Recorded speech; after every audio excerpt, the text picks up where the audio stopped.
So this week we are talking about perimenopause. We're talking about the good, the bad, and the ugly. We are talking about the exciting and transformational time that those 10 years leading up to stopping bleeding and going through menopause. But we're also talking about how it can be really tricky as well. And I've got an amazing guest with me this week. I've got Jo Fiddy. Now, Jo is a rapid tapping expert. She's a life coach and she works with perimenopausal women to help them navigate their way through the perimenopause. She helps support them with so much empathy, so much knowledge, so much sympathy. It comes from her own personal experience, but also her professional experience as well. But she also talks about this concept of pressing play in perimenopause, menopause, and postmenopause. So finding that joy and that excitement and that play and that freedom in these transformational years. I know you're going to absolutely love this episode. Jo talks about so many things which you're going to be able to apply into your life really easily and really simply, which are going to help you really feel the best version of yourself. So let's get going with this week's episode of the Face Yoga Expert Podcast. Jo, a warm welcome to the Face Yoga Expert Podcast. So excited to have you here. Thank you. It is such a joy to be here. Thank you so much for having me. Oh, it's just a pleasure. And I was saying before we started recording that honestly, we could chat for hours. It's going to be 30 to 40 minutes, but actually we could go on for hours, particularly when we're talking about life and business and family and perimenopause, which is what we're going to talk about a lot today. Absolutely. And you were saying, actually, if you don't mind me sharing, just before the podcast, that yesterday was a brain fog day. So tell us about that. Let's get going. Right, let's get real straight away. Get it out. And do you know what I love about perimenopause? We're speaking our truth. We're saying what's going on. You know, we're not hiding from it. No. So yesterday, imagine, I'm so excited to be on the podcast and I'm thinking about it. And I'm thinking about what I'm going to say. And the brain fog came in. And it was like my brain had just gone bloop, and gone a bit to pulp. It's like, come on, come back. And I think as anyone knows that's going through this, it's like everything's in slow-mo. You feel you can't catch your thoughts. And it was that brain fog moment. And I think that's where we have the tools to catch ourselves and be so kind to ourselves as well. I mean, I can share with you what I've done today, just to how I got my brain back online. So first of all, I went to bed, didn't put any pressure on myself to sleep, just trusted in the fact that my body would get enough energy that it needed to. I did a short, very intimate fasting to help get my brain working in the morning. And then after the school run, tried to keep calm through that. I walked back from the school run. And that's a really good 15-minute walk. And that just acted cortisol, if you're stressed, loves to move. So I thought, right, move my body. And I could feel myself get back online. Tapped. I love tapping. We'll go through this later. Tap through the brain fog, tap through the kind of angst that you have about your symptoms. And then I had a very good breakfast. So I made sure I had a very good protein-rich omega breakfast, which was scrambled eggs on some lovely toast. And it's just getting, and then trusting and knowing your brain starts to come back online again. And also knowing it's okay to get your words muddled up and take the pressure off. It is absolutely okay. And do you find, we'll talk about what you do professionally in a bit, from a personal point of view, do you find that brain fog is one of your main symptoms? Yes, it was the one that's really led me down this beautiful Alice in Wonderland rabbit hole, because it was my brain. I felt like my brain was not working with my body. And so I really do focus on brain fog. Yes, definitely. And it can feel so frustrating as well. And for you, is stress the trigger with that? Do you notice if you've had a busy time, or is it certain times of the month for you? Do you know why you personally get it? Yeah, great question. It's definitely certain times in the month. It can be lack of sleep. I've also noticed as my body's changing, caffeine isn't always my friend. It used to be my friend. Coffee used to be my bestie, but we're having a bit of a breakup right now. And it's like, oh, coffee. But sometimes it can just come. And I've noticed it's my response to the brain fog that dictates how long it will last. I think that's the thing. You're starting to understand your triggers. your symptoms and then knowing what to do about them. And from what I see you do and what I see you share with women, that seems to often be the message. And I know that you actually went through perimenopause, menopause symptoms quite early on, then sort of came out the other end and then are back into it again. So tell us a little bit about that. So I am basically a postmenopausal woman in a perimenopausal body, is how I feel. I feel I've been through it once. I'm here to tell you, by the way, you can survive it. You can get through it. But there's ways you can approach this journey. And I'm now going through it again. So what happened to me was in my early 30s, I broke my body. I was under huge stress and I didn't listen to my body at all. And very slowly, a bit like a car, you know, when the lights start to flash, but you've got too much on. And you're like, no, I'll deal with that later. And I noticed that I was just feeling very, very hot. I couldn't focus at work, trouble sleeping, very much strong symptoms were coming all at once. And it wasn't until I actually gained weight very quickly. And that was a trigger. Back then, that was the one that I felt I couldn't, as women, we mask so much, don't we? That was the one I couldn't mask. I would get very extreme cycle swelling. And I would turn up into a meeting and my face would be swollen and my body would be swollen. And people say, are you okay? And I couldn't hide that. And that took me down this route to find out what was wrong. And what happened was it took three specialists. Two specialists gave up on me. I had MRI scans. They thought I had a brain tumor.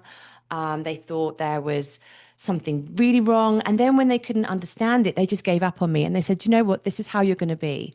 And my hair was falling out. I was depressed. I felt like and I really understand this in some women, when you feel like you're losing your mind and your body and your life, I felt withdrawn.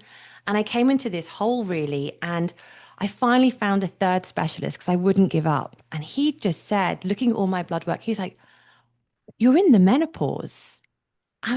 And imagine telling somebody, so I'm 45 now, and this happened when I must have been about 33, 34. No one was talking about menopause back then. I thought it impacted like grannies in their 70s and 80s.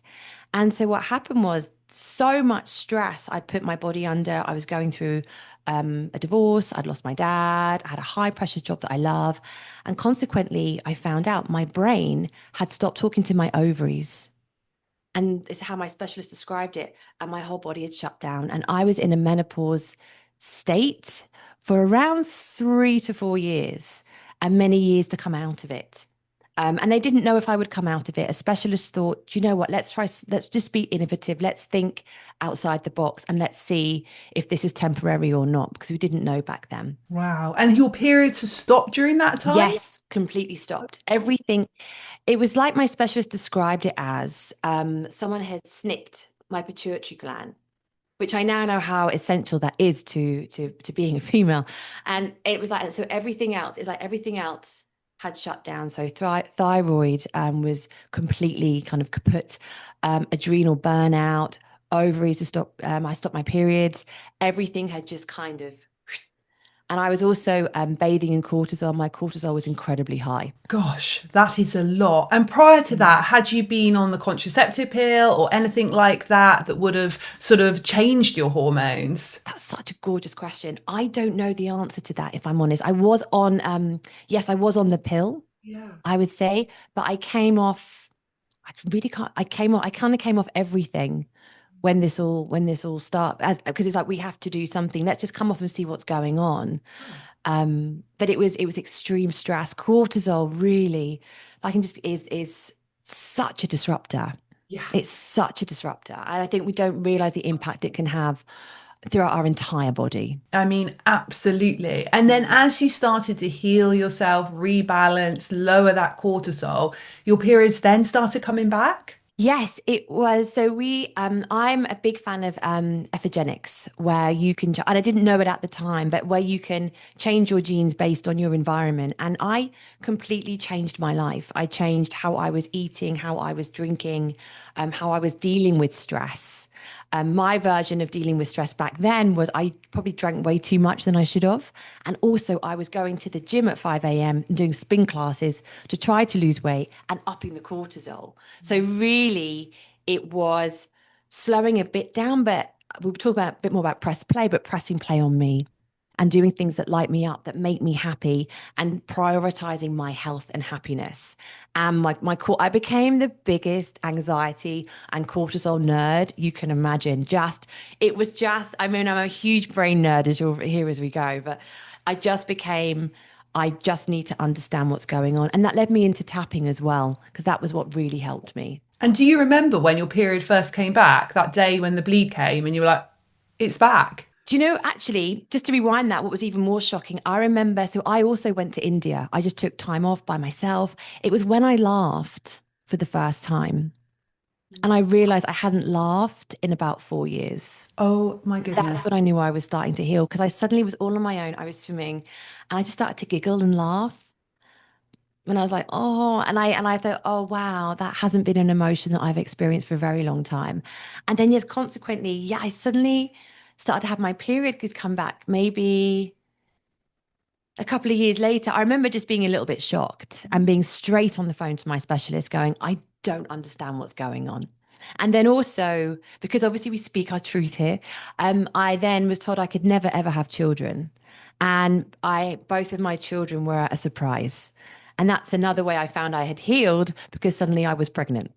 Oh my goodness. I love this. And also, not only has it brought your two beautiful children to you, it's brought you a career you love, helping women who are going through either a similar thing that you went through, or what you're going through now, or even if they're at a later stage in the journey. And something which I love about your message and what you offer is you talk about, in perimenopause and in menopause, pressing play. So there's that word pause in it. And actually, I think for so many years, so many of us have felt that as soon as we get into that perimenopause stage, so it can be 10 years leading up to the stage where we have the 12 months where we don't bleed, and then that one day, which is menopause, which I always find completely crazy that we're in menopause for one day. But in those 10 years, we're almost expected to pause, to sort of hide away a little bit, to mask those symptoms. But the message that you are sharing, which I love so much, is that actually, no, this is the time to press play on our life. This is when the excitement actually starts. Absolutely. And it's just, first of all, let's just look at menopause, the word. It was created by a man, and I love men, but there is a patriarchal society that we are living under, that I think we need to reclaim this narrative. It was created 200 years ago, in I think it's about 1821, as a male physician said, I know, because they didn't know what was going on with women. It's two Greek words, the monthly pause, menopause. And I think even that word and the language that we have around menopause, it's like, oh, but when you actually look at it, when you step out of, and it's all about beliefs, when you step out of that, really, is it a time to pause? For many women, we are going to spend 40% of our lives in postmenopause. That's such a long time. Do you really want to pause now? Really, you feel like you're coming into your prime. Do you want to pause now? That was the look. And then let's look at the word play. How about menoplaying?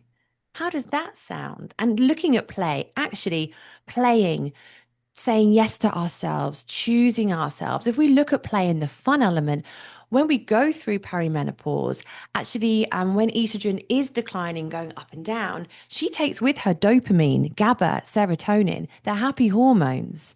And so by playing, by doing things that light us up, we're boosting our dopamine. We're boosting all those happy hormones. But that's one side of play. It's like, come on, it's time to play. But then another is when you look at the science in the brain, our brain is rewiring to go into a leadership role. It's actually pruning itself. So when you think about what is perimenopause, yes, we've always thought about it as a bikini, it's in our ovaries and that's, but it's not. It's a huge brain event, and our brain is rewiring and working for us. This bit is the dusty renovation, but we're going into our power years. And all the evidence is out there that we are going into our power years. This is definitely not a time to pause. Absolutely. And I feel like so many of us are going into it much more educated now, much more aware. I mean, probably since my late 30s, I have been aware of what perimenopause is, researching it, having almost daily conversations with friends and peers about it. And I'm going to be 44 next month. I still have regular periods, but actually I know how my body is changing. I've always suffered from, and I've shared this on the podcast before, PMDD, and that PMDD can often feel worse in my 40s now. I'm very good now with managing it because I look after myself very well, but still I know that it's a little bit more of a battle than it used to be, almost similar to what I had in those teenage years. And like you often say, perimenopause is puberty in reverse. And I have other symptoms that perhaps I never had before. So the first couple of days of bleed, I'll get a headache, or I find actually something I found more than ever is I know who I am more. And this is not actually a negative symptom. So I actually know who I am. I know my truth. I feel more confident to speak my truth. I have better boundaries with everything I do. So even though I see subtle changes happening, firstly, I'm really excited that I'm educated and aware of what is now going to happen for potentially the next 10 years, because I could have another 10 years of bleeding. I mean, the average age to stop bleeding is 51. So it could be another 10 years, it could be another 5 years, I don't know. But I feel like I'm prepared for it because I know what to expect. And as symptoms pop up, as they can do every day, I know how to manage that. But also, secondly, I've got excitement around it because I've really enjoyed being in my 40s. And so many of my friends are like this as well, because actually it's like the veil has lifted. They can really see the truth in everything and know exactly what they want in life. And that is something about this hormonal shift that feels really quite fun to me. Yes, I love everything you're saying. And it is a shift. It really is. And it's like you suddenly do find your voice. And it can be through the brain changes, hormonal changes, but also the wisdom that we've been here. And it's like, hang on, I'm not going to do this anymore. I find, and finding your voice, I feel is so powerful. It's so powerful. And sometimes that voice can just pop up and you're not sure where that voice came from. And it can be for people pleasers, that can be a little challenging sometimes. Like, where did this voice come from?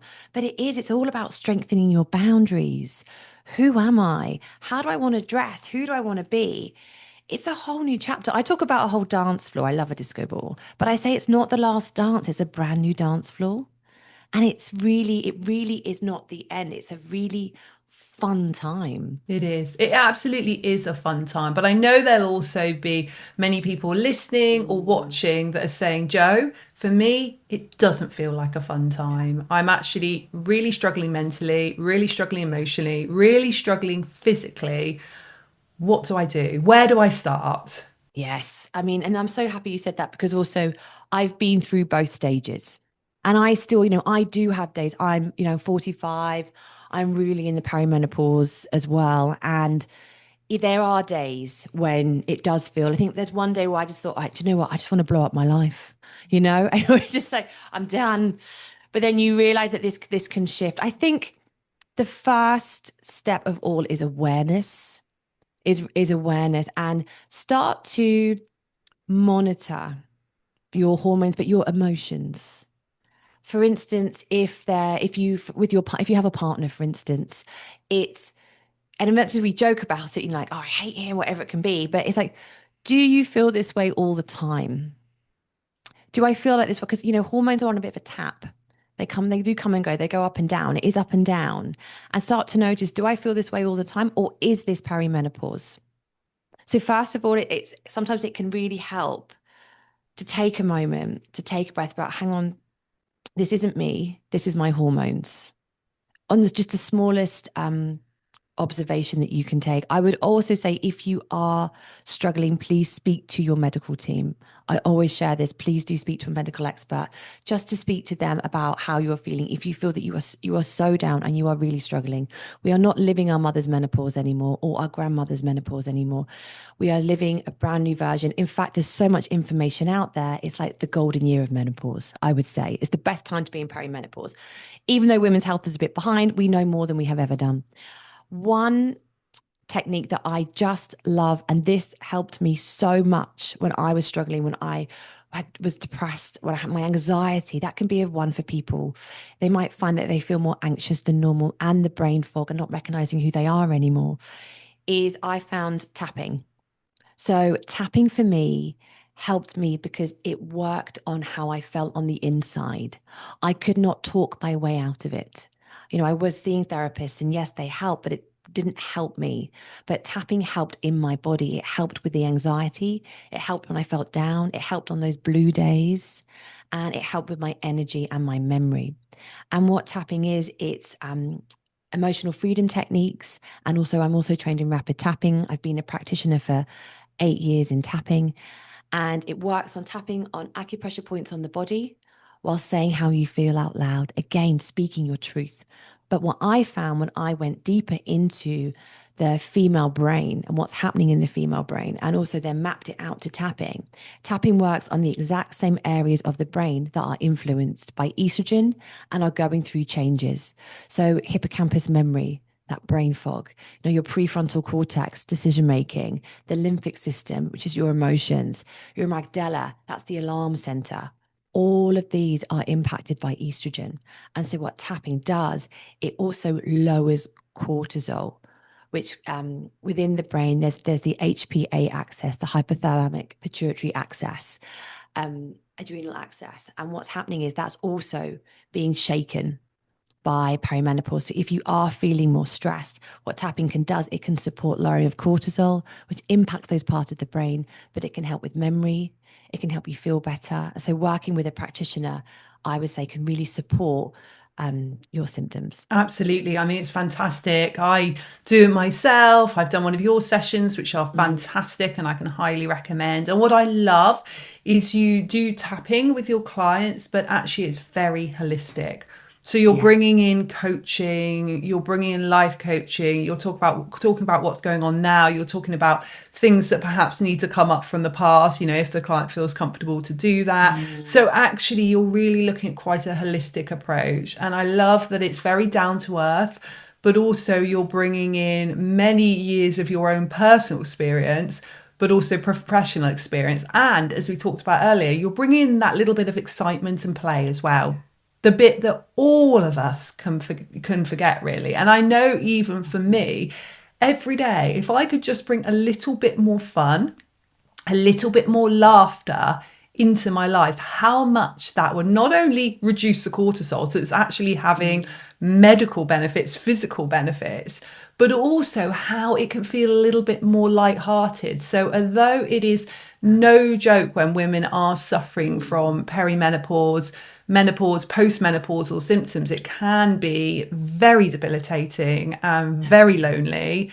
But also the more we can do things which spark joy within us and help us feel that sense of who we really are, because I think that's the other thing that can happen in perimenopause. We can almost feel as though we are becoming a little bit invisible. We're forgetting who we are. And despite the fact that earlier on I said we often in our 40s know who we are even more so. Yes, we do. But there's also parts of us we feel that perhaps we're losing. And that's also really important to acknowledge. And the other thing I found really helpful actually is tracking my cycle. So that's helped me definitely with PMDD symptoms. Like I know it's literally like clockwork. Day 20, I struggle. Day 27, my period comes, I feel better again. I mean, it literally is like that for me. But actually, I am so rigid about tracking it because as the years go on and as my cycle changes, I might not be able to predict when I'm going to have those lows as much. So do you recommend to your clients that cycle tracking is something that's helpful to do? Definitely cycle and also emotions. Okay. And also I would then map it down to what was going on at that time. So we have estrogen receptors throughout our whole body. And so sometimes it can be, I talked about coffee earlier, but food can have an impact on our body. There's estrogen receptors in our guts, throughout our whole body actually. And what can happen is like drinks, food, environment, and just notice that too. So what was happening at that time? And there isn't enough studies on the women's health, as we know, but there's track your cycle, but also track your emotions, track your mood, track what you're consuming, and notice if that has an impact or not. And also just being so kind to yourself. That was what I would say. That's what I would say. If you are struggling, it's just being so kind to yourself and understanding. And I know it can be easy for me because I've been through it once before, and I hear postmenopausal women talk about it a lot. They're like, the other side, it's the menopausal zest, by Margaret Mead, this anthropologist, talks about menopausal zest and second spring. And I think one area that you can do is knowing this doesn't last forever and you will come out the other side. And looking forwards, I think what we can do is when we go, and I think there's a grief process as well. That's definitely something I went through in my early 40s. It was a grief process because there is a change. This is a mark. This is a moment where you're suddenly acutely aware, oh, I'm getting older. It is like a kind of a flag, a line in the sand. What does that mean? Who am I? Oh no. And so we can start to turn and walk backwards. And by that, I mean, we become very nostalgic for our 20s and our 30s. And it's where I help women. I kind of feel it's an unraveling. It's a shedding. It's letting go of who you were and embracing who you are. And that's really where I hold my one-to-one clients so tightly, with kindness and working through that phase. And then it's learning to walk forwards. And I would say if you're listening to this now, the best way to start walking forwards, to see all the wonderful possibilities in front of you, is to look at the women ahead. Look at the Gen X's. Look at all the evidence that shows you the good times are in front. And this stage, it can be gooey. And there's moments when you're crying on the floor. There's moments when when you're raging and you don't know who you are anymore. And that's finding the tools and the knowledge, but just being in that moment, in that space and holding yourself then and knowing that these moments, they talk about a phase, but it doesn't last forever. Yeah, and it's so interesting that you're going through it again. It's like you were meant to have gone through that to really fulfill your purpose of being here in this lifetime, and then actually be going through it again so you can actually hold women's hand through the process. And for any women that are sort of on the coil or the contraceptive pill, or even maybe on HRT, and actually that is affecting their cycle, or perhaps they don't have a menstrual cycle if they're on a pill or coil, and they can't necessarily track their cycle, and actually maybe they're not even aware when they have that one day of menopause, because if you're tracking your cycle, when you've gone the 12 months without bleeding, that one day of menopause, but actually other people may not be able to see that is happening. Would you say it's good to do more of an emotion diary for that rather than a cycle diary, so actually they can track what's happening, and even if they sort of one day will come off the call and the periods have gone and actually it feels like they've gone through it, they still have had that awareness on the way through of what's been happening? Yeah, I think tracking your emotions in terms of the contraceptive and the coil. For my expertise, that's not my area of expertise on that area. I will say that tracking your emotions and how you feel absolutely is key. And just on menopause, I want to put it out there. I think we should be having menopause parties. I was just going to say that. That's so funny you said that, Jo. I literally, as you were just before you were talking about that, because I've always planned this. I talk to my friends about this as well, because a friend of mine, she went, I think maybe 7 months last year of not having a period. And she's like me, she tracks it vigorously. And I was like, okay, so the day her period actually came back again. So she had to start the whole process. You have to start the whole 12 months again. But actually I said, right, we need to know that day. Let's put it in our diary. It should be a party. And actually I say the same thing to my teenage daughter. I'm like, when your period starts, we're having a party. She won't want a big deal. It'll be me and her, you know, for sure. It won't be a whole, but actually I think it should be celebrated. I love you said that. Sorry to interrupt you, Jo. Carry on. No, I love it. And I love that you said that and I think we need to be having these conversations. It is a celebration. It really, really is a celebration. Imagine having menopause parties. Imagine getting like your best mates around and you're all celebrating and you're toasting going into the next chapter of your life. Because that's what it's supposed to be. That is press play energy. It is not a decline. It is a pivot. It is let's go. Come on. It's a celebration. And it should be marked in the diary. It's one day of your year and it's a celebration. I love that.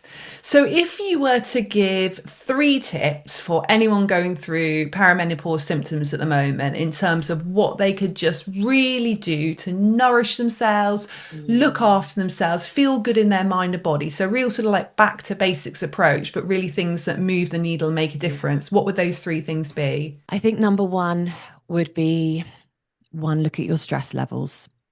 Look at your cortisol. How many cortisol cocktails or shots are you having every day? Knowing that in perimenopause, they double in strength.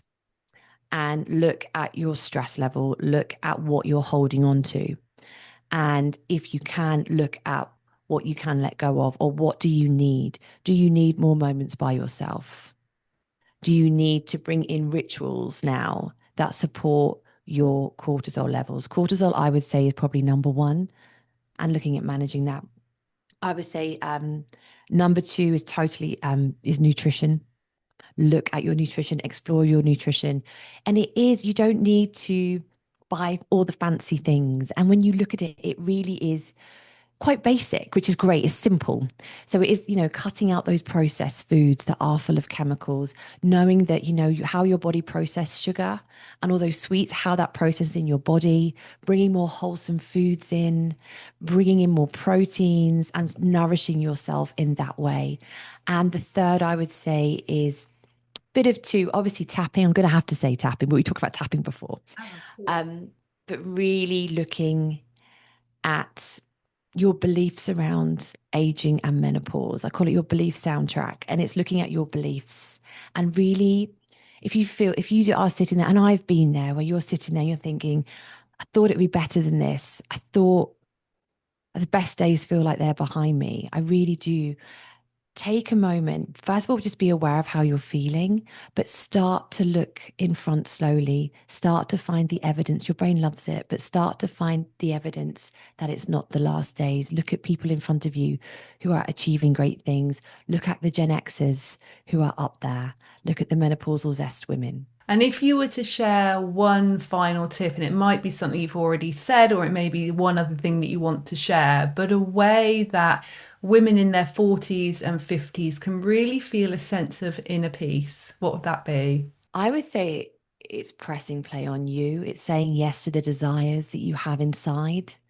It's listening to that voice that has your back, that's saying, I want to do this. Or let's just mix it up a little bit. But it's pressing play. It's doing things that can make you smile, finding the joy in everyday gratitude, and doing things that really do light you up. It makes such a difference. It really does. And Jo, if people would like to work with you, find out more about what you do, please can you share where they can find you? You can find me on my website, which is jofiddy.com. And I'm also on Instagram, which is jofiddy_.